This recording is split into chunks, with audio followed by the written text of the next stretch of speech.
혹시 언젠가 모든 사람에게 인정받고 싶다고 느껴본 적이 있습니까? 아무에게도 미움받고 싶지 않았고 모든 관계에서 존중받고 싶었던 그 마음? 그런 당신은 단순히 착한 사람이 아니라 아마도 너무 많은 것을 짊어진 사람일지도 모릅니다. 서울 마포구에서 보험 설계사로 일하는 58세 김상수 씨는 언젠가부터 모두에게 좋은 사람이 되고 싶다는 강박에 시달렸습니다. 상사의 무례한 농담에도 웃어넘기고 고객의 부당한 요구에도 고개를 끄덕였으며 가족 앞에서도 괜찮다는 말을 입에 달고 살았습니다. 그렇게 20년을 넘게 살다 보니 그는 어느 날 자기도 모르게 쓰러졌습니다.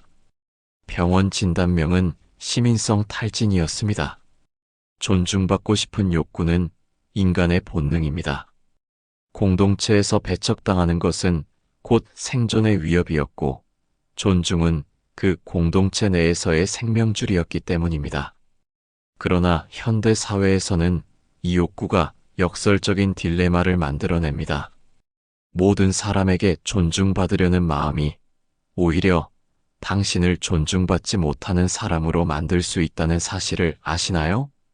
한 미국 신경심리학 연구팀은 존중에 대한 과도한 욕구가 오히려 타인의 감정에 과민 반응하게 만들고 자기 검열과 갈등 회피 성향을 강화한다고 밝혔습니다.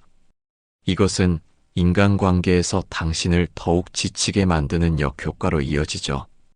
그렇다면 도대체 왜 그런 걸까요?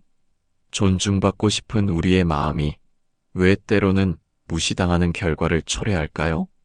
그리고 남들에게 무시당하지 않기 위해 우리가 버려야 할 좋은 사람의 조건은 무엇일까요? 이 글은 그런 질문에서 시작합니다. 김상수 씨의 이야기를 통해 우리는 존중이라는 이름 아래 얼마나 많은 착각과 두려움이 인간관계를 망가뜨리는지를 살펴보려 합니다. 더불어 다양한 문화권의 고전, 심리학 연구, 현실 사례를 통해 진정한 존중이란 무엇이며 왜 어떤 사람은 어디서나 존중받고 어떤 사람은 반복적으로 무시당하는지를 밝혀보겠습니다. 구독, 좋아요 누르시고 복 받으세요. 김상수 씨는 언젠가부터 인간관계에 지쳐갔습니다. 누구도 그를 미워하지 않았지만 누구도 진심으로 그를 이해하지도 않았습니다. 그는 회식 자리에서도 늘 남의 잔을 챙겼고 가족 모임에서도 항상 자신보다 다른 사람의 기분을 먼저 살폈습니다. 사람들은 그를 착한 사람이라고 불렀지만 정작 김 씨는 자신이 너무나 외롭다고 느꼈습니다. 이처럼 착한 사람 콤플렉스는 겉보기에는 배려와 예의를 중시하는 성격처럼 보이지만 그 뿌리에는 종종 조건부 수용의 흔적이 숨어 있습니다. 2023년 서울대학교 심리학과 이현주 교수팀은 착한 사람, 강박을 경험하는 성인들 대부분이 어린 시절에 넌 참 착하구나, 그러니 사랑해와 같은 조건적인 칭찬을 반복적으로 경험했다고 발표했습니다. 이는 아이가 무의식적으로 나의 본 모습은 사랑받을 수 없다는 전제를 학습하게 만들며 성인이 된 이후에도 타인의 기분을 최우선으로 생각하는 습관으로 이어집니다. 문제는 이러한 태도가 곧잘 회피성 의사소통으로 발전한다는 점입니다. 갈등을 피하기 위해 진짜 하고 싶은 말을 삼키고 속으로만 분노를 누르며 외면상으로는 미소를 짓는 태도. 이는 단기적으로는 평화를 유지하는 듯 보이지만 장기적으로는 자기 검열이라는 심리적 상처를 남깁니다. 특히 심리학자 벤저민 앨리스 박사는 자기 검열이 반복되면 감정 표현의 회로 자체가 퇴화되며 사람은 결국 감정을 느끼지 못하는 사람이 된다고 경고한 바 있습니다. 그 결과는 자명합니다. 자신을 잃은 관계는 결코 오래가지 않습니다. 상대는 당신의 착함을 더 이상 특별하게 여기지 않고 어느 순간부터는 그것을 당연한 것으로 받아들입니다. 그리고 당연한 것은 곧 무시되기 시작하죠.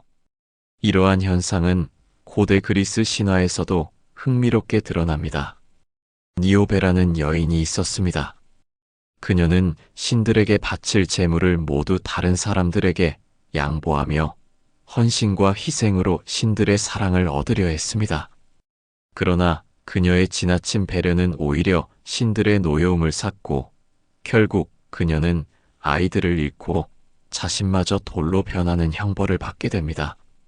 그 이야기는 오늘날 착한 사람이 겪는 비극의 고전적 은유처럼 느껴집니다. 현대 사회는 여전히 착한 사람을 칭송합니다. 하지만 그것은 일정한 역할을 기대하고 있다는 의미이기도 합니다. 언제나 참아주고 양보하고 불만 없이 수용하는 사람. 그러나 그 역할에 균열이 생기는 순간 착한 사람은 더 이상 환영받지 못합니다. 착한 사람 콤플렉스는 결국 자아와 타자 사이의 경계를 흐리게 만들며 무례함에 대한 면역력을 약화시킵니다. 김상수 씨 역시 이 지점을 통과했습니다. 그는 최근 한 심리 상담사에게 이런 말을 들었습니다. 착하다는 말, 그건 칭찬이 아닙니다. 당신이 얼마나 자기 표현을 포기했는지를 말하는 것일지도 몰라요. 그 말을 들은 김 씨는 처음으로 좋은 사람이 되는 것을 그만두기로 결심했습니다. 착한 사람이 아니라 자기 자신으로서의 존재를 지키는 사람으로 살겠다고 말이죠. 다음은 김상수 씨처럼 무시당하기 쉬운 사람이 빠지는 결정적인 대화 패턴과 행동 양식을 살펴보겠습니다. 진정한 존중을 얻기 위해 반드시 짚고 넘어가야 할 주제입니다. 김상수 씨는 변화를 결심했지만 여전히 의문이 남았습니다. 나는 항상 예의 바르고 배려심도 깊은데 왜 사람들은 나를 무시하려 할까? 이 질문은 인간관계에서 상처받은 많은 사람들이 공유하는 고민이기도 합니다. 그 답은 때로 아주 단순한 곳에 있습니다. 바로 자기 주장입니다. 2023년 미국의 심리학자 레이첼 루이스 박사 연구에 따르면 타인의 무례한 언행에 대해 명확히 거절하거나 경계를 그은 경험이 없는 사람일수록 대인관계에서 반복적으로 무시당한다고 합니다. 놀랍게도 그들은 자신이 무시당하고 있다는 사실조차 인식하지 못하는 경우가 많았죠. 왜냐하면 자신이 침묵을 택한 것을 성숙한 대응이라 착각하기 때문입니다. 그러나 현실에서는 이 침묵이 존재감 없는 사람, 혹은 자기 생각이 없는 사람이라는 인상을 줍니다. 관계의 세계에서 이보다 더 나쁜 평가는 없습니다. 과도한 이해심은 공감으로 받아들여지기보다 때로는 타인의 욕망에 대한 무조건적인 수용으로 읽힙니다. 상대는 당신을 의견 없는 사람으로 여기기 시작하고 어느 순간부터는 당신의 존재를 주변 인물처럼 대하기 시작합니다. 이러한 심리는 동양 고전에도 선명히 드러납니다. 맹자에서는 스스로를 높이는 자만이 남에게서 존중을 얻는다고 말합니다. 이는 거만함을 말하는 것이 아니라 자기 존엄을 지키려는 태도를 말하는 것입니다. 흥미롭게도 흥부전 속 흥부 역시 지나치게 수능적인 인물로 묘사됩니다. 그는 형 놀부에게 반복적으로 무시당하고 착취당하지만 그 고난이 끝나는 시점은 그의 착함 때문이 아니라 외부의 기적, 즉 제비와 박씨의 개입 덕분입니다. 다시 말해 현실의 인간관계에서는 외부 기적이 개입하지 않는 한 무시받는 사람은 계속 무시당하게 됩니다. 그렇다면 이 무시의 패턴에서 빠져나오려면 어떻게 해야 할까요? 가장 먼저 자기 표현에 대한 관점을 바꿔야 합니다. 많은 사람들은 자기 주장을 하면 관계가 깨질 것이라 두려워합니다. 하지만 진실은 정반대입니다. 심리학자 조나단 헤이즈는 관계를 오래 유지하는 사람일수록 초기 관계에서 자신만의 선을 분명히 드러낸다고 밝혔습니다. 즉, 당신이 말하지 않는 한 세상은 당신의 가치를 모른다는 것입니다. 그리고 그 선을 지키는 사람만이 스스로를 존엄한 존재로 만들 수 있습니다. 존중은 억지로 강요하는 것이 아니라 타인이 스스로 느껴야 형성되는 감정입니다. 타인에게 나를 존중해 주세요라고 말하기 전에 내가 나 자신을 어떤 방식으로 표현하고 있는지를 돌아봐야 합니다. 김상수 씨는 최근 이런 이야기를 했습니다. 무시당하지 않으려면 먼저 내가 나를 무시하지 않아야 하더라고요. 내가 나를 존중해야 남도 나를 존중해요. 그는 예전보다 말이 많아졌습니다. 때로는 거절도 하고 불편한 말을 담담하게 꺼낼 줄도 알게 됐습니다. 그의 인간관계는 여전히 완벽하지 않지만 그는 이제 무시당하지 않습니다. 자신이 존재감을 가졌기 때문이죠. 김상수 씨가 변화를 시작한 후 가장 먼저 배운 것은 말하는 법이었습니다. 단순히 말의 기술이 아니라 자기 감정을 숨기지 않고 또 상대의 기분에만 맞추지 않는 대화의 방식 말이죠. 존중은 화려한 수사보다 단단한 태도에서 시작됩니다. 흔히 존중받는 사람들은 말수가 적고 차분하다는 오해를 받습니다. 하지만 실제로 그들은 갈등을 회피하지 않습니다. 오히려 필요한 순간에는 불편한 말을 피하지 않고 침묵 속에서 자신을 숨기지 않습니다. 중요한 것은 무엇을 말하느냐가 아니라 어떻게 말하느냐입니다.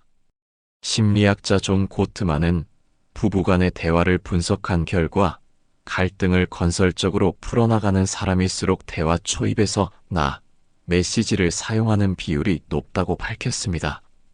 예를 들어 당신은 항상 그런 식이야 대신 나는 그 말이 조금 불편했어라는 식의 표현이죠. 이는 상대에게 방어적 태도를 유발하지 않으면서도 자신의 감정을 숨기지 않는 정직한 대화 방식입니다. 또한 존중받는 사람은 경계를 분명히 그릴 줄 압니다. 경계란 상대를 밀어내는 것이 아니라 자신을 지키는 구체적 기준입니다. 많은 이들이 거절을 못하는 이유는 그것이 관계를 끊는 일이라 여기기 때문입니다. 그러나 진정한 거절은 관계를 보호하는 예방접종에 가깝습니다. 심리 상담가 이정현 씨는 경계가 없는 친절은 결국 필요로 돌아온다고 말합니다. 그 말처럼 존중받는 사람은 거절할 수 있는 용기를 가진 사람입니다. 이러한 기술은 고전 문학에서도 깊이 있게 묘사됩니다. 셰익스피어의 작품 한여름밤의 꿈에서 헬레나는 사랑하는 이에게 계속 거절당하면서도 결국 자신의 감정을 분명히 표현하는 장면이 있습니다. 그녀는 이렇게 말하죠. 당신의 눈빛이 나를 찌르더라도 나는 내 마음을 숨기지 않겠어요. 이 대사는 겸손과 단호함을 동시에 담고 있습니다. 바로 이런 언어가 관계의 깊이를 결정짓습니다. 김상수 씨도 이제는 불편한 대화를 두려워하지 않습니다. 그는 고객의 과도한 요구에 이렇게 말합니다.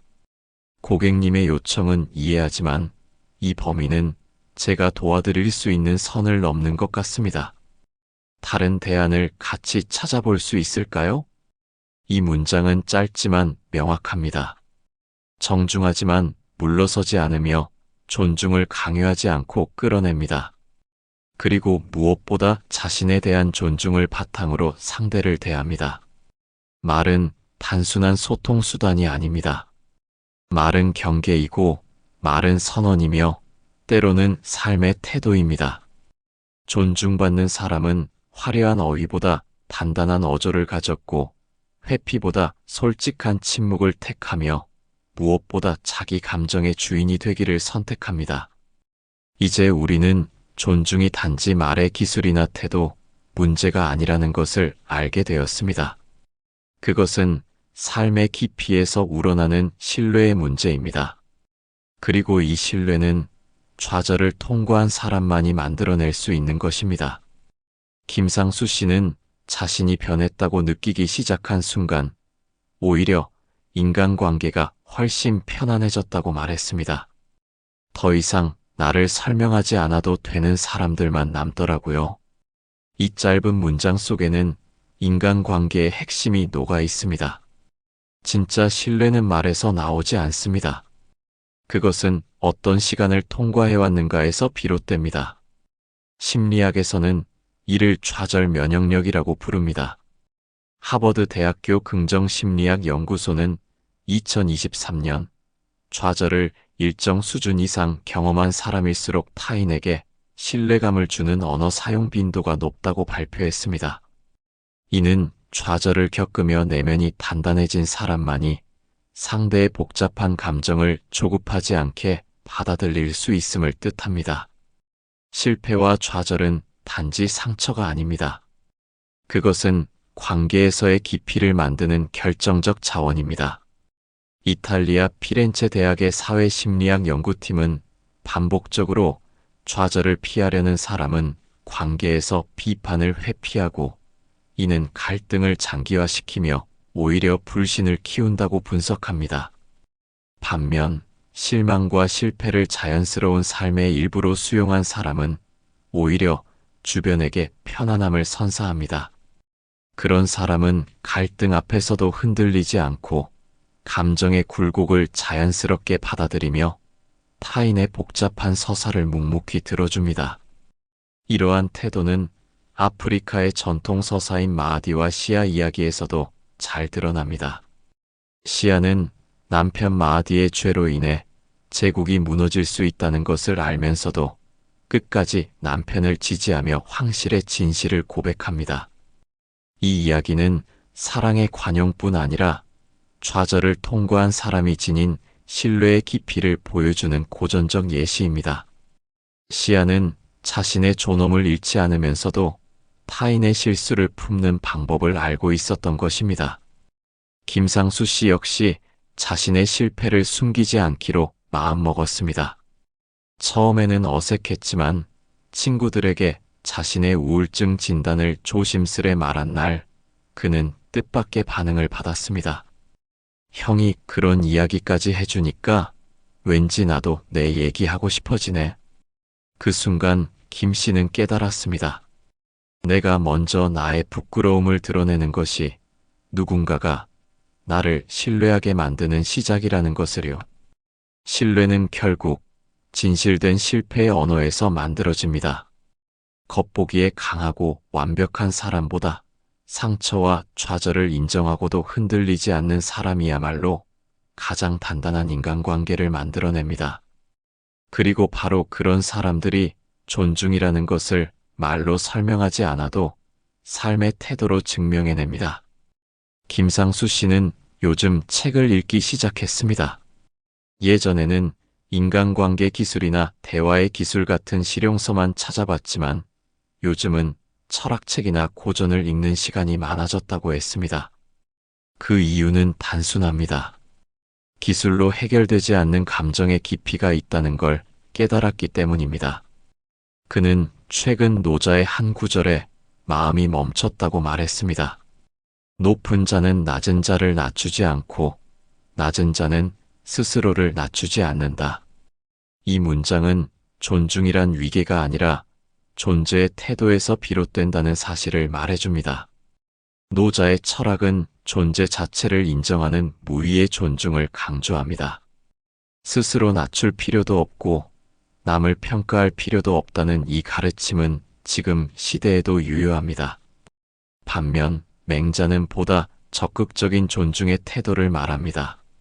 맹자는 자신을 스스로 욕되게 하지 않으면 남도 함부로 하지 못한다고 말했습니다. 이는 일종의 심리적 방패입니다. 타인의 인정을 얻으려는 노력이 아니라 나 자신을 경멸하지 않겠다는 결단이야말로 존중의 첫걸음이라는 뜻입니다. 이러한 고전의 가르침은 셰익스피어의 문학 속에서도 심화됩니다. 리어 왕에서 두 딸은 아버지를 향해 달콤한 언어로 존경을 표현하지만 진심 없는 말은 오래가지 못합니다.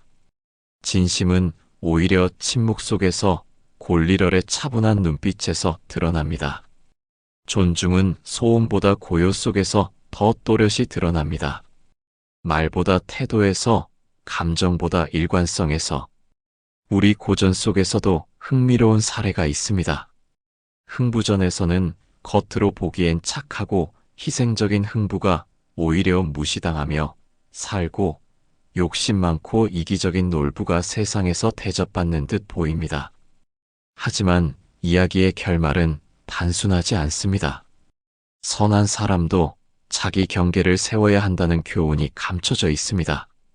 흥부는 외부의 기적이 개입되어서야 비로소 존중을 얻게 됩니다. 이는 스스로 경계를 세우지 않는 사람은 세상이 알아서 존중해주지 않는다는 우화적 경고입니다. 이처럼 고전은 우리에게 말합니다.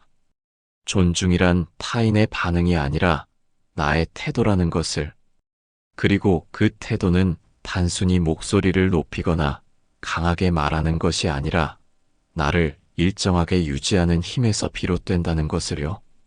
김상수 씨는 요즘 말보다 있는 그대로의 태도로 존중을 얻고 있습니다. 목소리가 크지 않아도 자세가 흐트러지지 않고 무례한 사람에게는 조용히 선을 긋습니다. 그는 이제 말하지 않아도 존중을 받는 법을 배운 것입니다. 김상수 씨는 얼마 전 오래된 친구들과의 술자리에서 이렇게 말했습니다. 이제는 누가 나를 무시하든 신경 안 써. 중요한 건 내가 나를 무시하지 않는 거야. 그 말에는 묵직한 시간의 무게가 실려 있었습니다.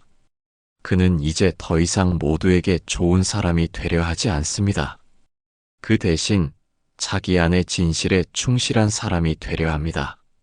사람들은 그를 예전보다 더 신뢰하고 더 편안하게 대합니다.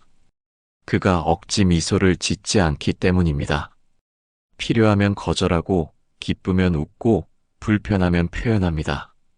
그는 이제 말하지 않아도 존중받는 사람이 되었습니다. 존중은 타인이 주는 선물이 아닙니다. 그것은 오히려 나의 삶의 방식이 만들어내는 반사적 감정입니다. 존중은 성취가 아니라 관계 안에서의 존재 방식입니다. 내가 나를 어떻게 대하느냐가 결국 타인이 나를 어떻게 대할지를 결정합니다. 남에게 존중받고 싶은 마음이 클수록 나를 더 단단히 지켜야 한다는 역설은 그래서 중요합니다. 이 이야기를 마무리하며 김상수 씨는 이렇게 말합니다.